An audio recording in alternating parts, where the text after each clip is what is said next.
Hello everyone. इस बार नए academic session की शुरुआत लॉकडाउन के साथ हुई।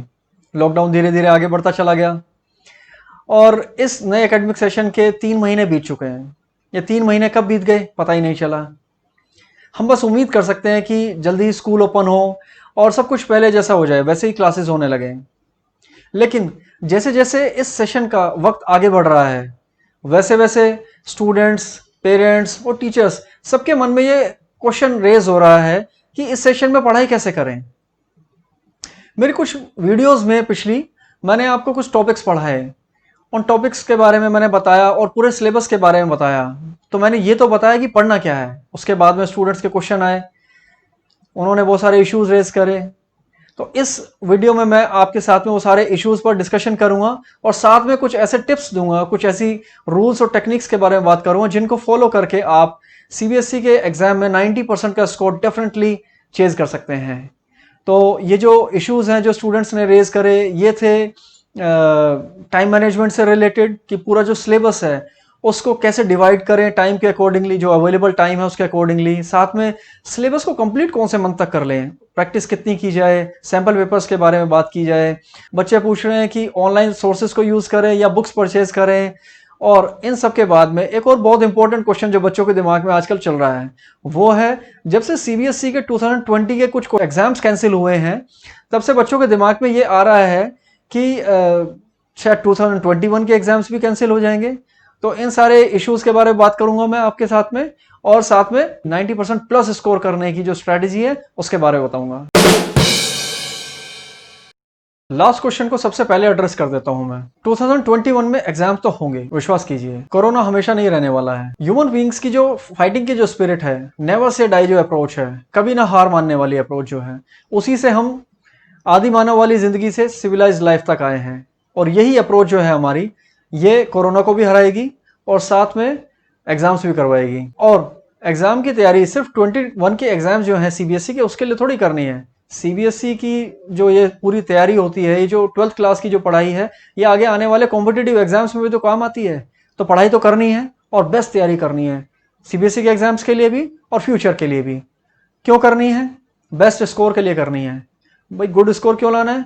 उसके बहुत सारे रीजंस हैं। सबसे पहला तो ये कि अच्छा स्कोर अगर आप लाते हो तो किसी अच्छे कॉलेज में एडमिशन होगा बाद में आपका ग्रेजुएशन में। उसके अलावा आपकी एक अपनी प्रेस्टीज होती है सोसाइटी में, एक्नॉलेजमेंट मिलता है आपको, रिकॉग्निशन मिलती है, लोग पहचानते हैं, मानते हैं कि that this boy, this girl is so good, very hard working, और ये बहुत अच्छा है, सिंसियर स्टूडेंट है। उसके अलावा आप फिर फर्दर आप मोटिवेट होते हैं बेटरमेंट के लिए लाइफ में, आपका कॉन्फिडेंस बढ़ जाता है, सेल्फ बिलीव बढ़ता है, यस आई कैन डू वाली बात आपके अंदर और ज़्यादा आती है, आप और बड़े टारगेट सेट करते हैं और ज़्यादा अचीव करते हैं।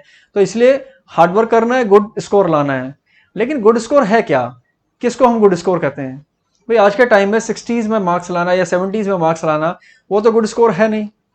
तो आज के टाइम में गुड स्कोर कहते हैं 90+, एनीथिंग इन 90s को गुड स्कोर कह लेते हैं। और अगर 95+ अगर स्कोर आ रहा है तो उसे बेटर स्कोर कहेंगे, वो गुड से भी अच्छा हो जाता है।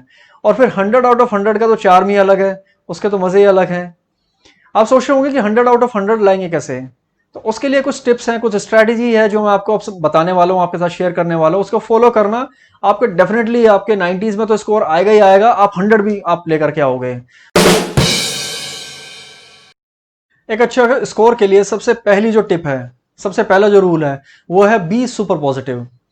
हमेशा बिलीव तो रखो अपने अंदर, अपनी एबिलिटीज के अंदर। टारगेट सेट करो। टारगेट 100 मार्क्स का रखोगे तभी तो 100 मार्क्स आएंगे। आप टारगेट ही 50% का रखोगे या फिर पास होने का रखोगे तो 100 मार्क्स कैसे आ जाएंगे? सो सेट अ टारगेट, वो अचीव भी होगा। एक अच्छा स्कोर करने के लिए जो एबिलिटी चाहिए वो सारी आपके अंदर है, दिमाग पूरा आपके अंदर। भाई आप ये सोचो ना, मैं जो बातें बोल रहा हूं, अगर आप वो सारी बातें सुन पा रहे हो, उनका मतलब समझ पा रहे हो, तो दैट मीन्स आपके अंदर एबिलिटी है सुनने समझने की। तो पढ़ने की एबिलिटी भी आपके अंदर है।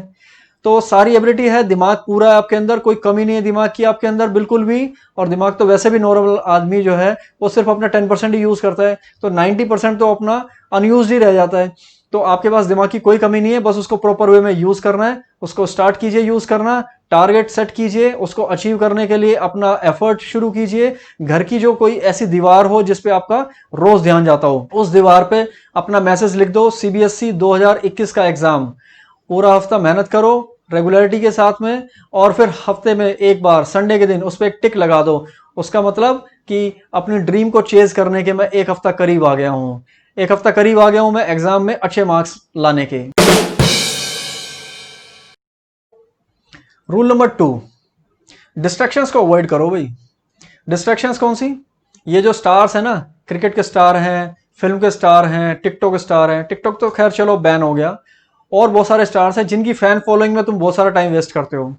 इनसे हटो, तुम्हें तो खुद स्टार बनना है, तो उन स्टार्स के चक्कर में मत पड़ो। वो क्या कर रहे हैं? वो स्टारडम बढ़ा रहे हैं अपनी, वो पैसा अर्न कर रहे हैं, अपना टारगेट चेज कर रहे हैं, फैन फॉलोइंग बढ़ा रहे हैं, और तुम क्या कर रहे हो? तुम अपना टाइम वेस्ट कर रहे हो उनके चक्कर में।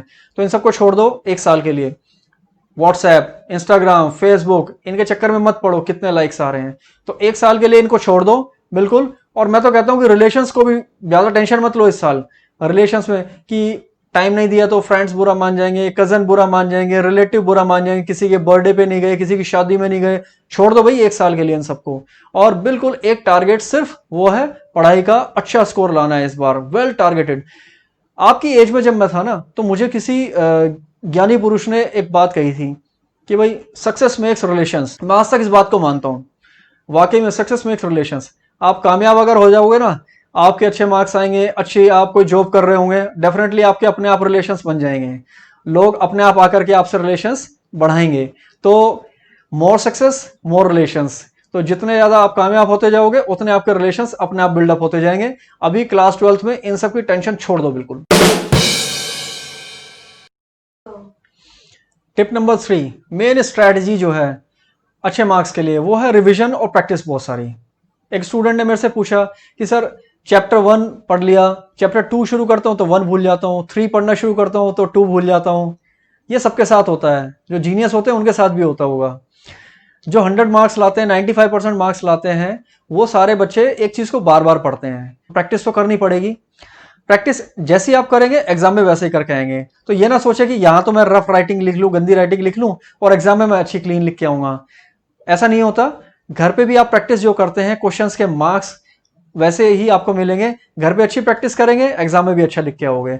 तो आप पॉइंट टू पॉइंट लिखने की कोशिश करें, नीट एंड क्लीन हैंडराइटिंग में घर पे प्रैक्टिस करें, वैसे ही आप एग्जाम में करके आओगे।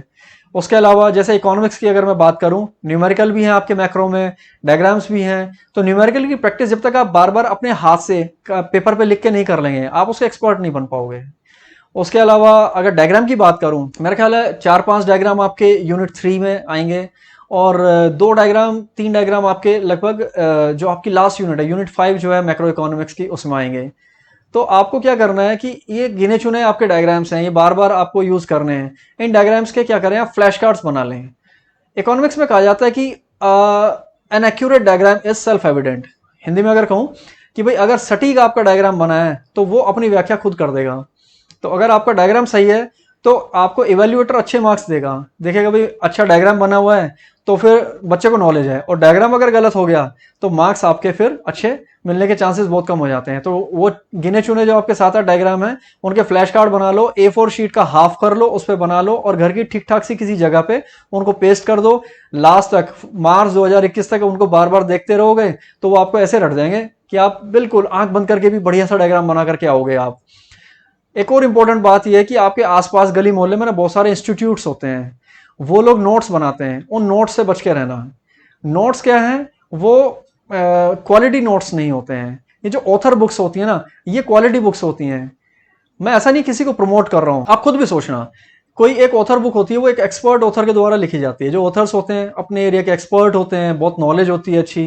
इकोनॉमिक्स की बात करूं, चाहे TR जैन हो, संदीप गर्ग हो, SK अग्रवाला हो, वो सारे एक्सपर्ट्स हैं, और उनकी बुक की एडिटिंग होती है, उसके बाद प्रूफ रीडिंग होती है, कई फेजेस होते हैं जिससे कि वो रिफाइन हो जाता है, तो उसमें मिस्टेक नहीं होती। ये जो लोकल जो नोट्स होते हैं ना, ये लोकल नोट्स, ये इनमें मिस्टेक्स होती हैं, एरर्स होते हैं। एक मिस्टेक आपका एग्जाम में आपके 2-4 नंबर का नुकसान करवा देगी, आपको 90 से नीचे ला देगी। तो उनके चक्कर में ना पड़े। दूसरी बात यह कि 95% कोई भी बच्चा अगर लाया, आप उससे बात करके देखना, उसके अपने नोट्स रहे होंगे, उसने अपने लिए खुद कुछ नोट्स बनाए होंगे, उसने किसी और के नोट्स को फॉलो नहीं करा होगा। ये इंपॉर्टेंट बात है। और फिर जैसे किसी और का जूता पहन के आपके पैर में फिट नहीं आएगा, ऐसे ही है दूसरे के नोट्स बनाए हुए। तो आप ज्यादा चक्कर में ना पड़े दूसरों के नोट्स में, अपने खुद के बना लें, और वे आपके खुद के बनाए होंगे, आपके लिए ज्यादा यूजफुल होंगे। टिप नंबर 4, ये जो टिप है ये आपको बहुत कम लोग बताएंगे, लेकिन ये बहुत इंपॉर्टेंट टिप है। वो है बी सुपर फिट।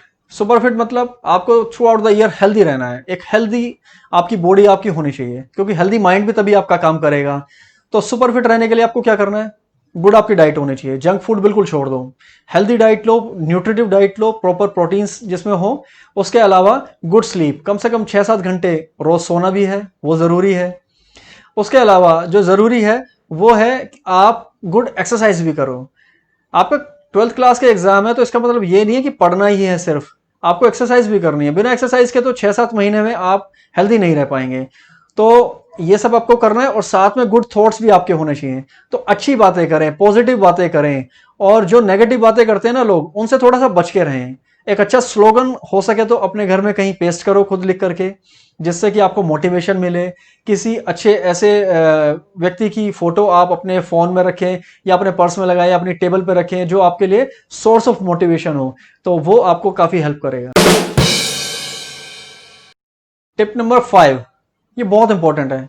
आपके मार्क्स अगर 95 आने वाले थे तो 90 हो सकते हैं, या 90 आने वाले थे तो 95 हो सकते हैं। इस टिप को फॉलो करके 4-5 नंबर का फर्क ये टिप आपके मार्क्स में ला सकती है। टिप क्या है, मतलब स्ट्रेटेजी क्या है, कि जो आंसर शीट होती है उसको प्रॉपर यूटिलाइज करना है, आपको प्लान करना है। इसके लिए प्रिपरेशन होती है, इसके लिए आपको माइंड मेकअप करना होता है।